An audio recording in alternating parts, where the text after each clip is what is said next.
ওই মিয়া পর্ন বা মাইন্ডসেটটা দেইখা নিজের সাইজ লইয়া প্যারা খাইতাছো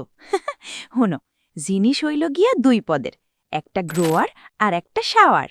আমাগো দেশে কিন্তু গ্রোয়ার টাইপ বেশি যেটা নর্মাল টাইমে একটু পিচ্চি দেখা গেলেও গরমে কিন্তু 3 থেকে 4 গুণ বড় হইয়া যায়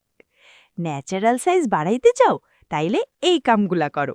1 খাওন প্রচুর তরমুজ কলা আন্ডা আর দুধ খাও তরমুজ রে কয় ন্যাচারাল ভায়াগ্রা আর এইগুলা খাইলে শরীরের রক্ত গরম থাকে টেস্টোস্টেরন বাড়ে বুঝলা তো 2 ব্যায়াম দৌড়াদৌড়ি আর স্কোয়াট মারো আর বিশেষ কইরা কেগেল এক্সারসাইজ ওস্তাদ এইটা সাইজ বাড়াইতে একদম ম্যাজিকের লাহান কাম করে 3 শরীরে জিঙ্ক ম্যাগনেসিয়াম আর রোদ লাগাইয়া ভিটামিন ডি বাড়ান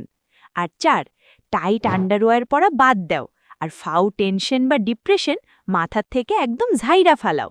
মনে রাখবা সার্জারি বা ফালতু ওষুধ না সঠিক খাওন অশ্বগন্ধা আর ঠিকঠাক এক্সারসাইজই তোমারে হাফ থেকে 1 ইঞ্চি বড় কইরা দিব কনফার্ম সো চিল থাকো ওস্তাদ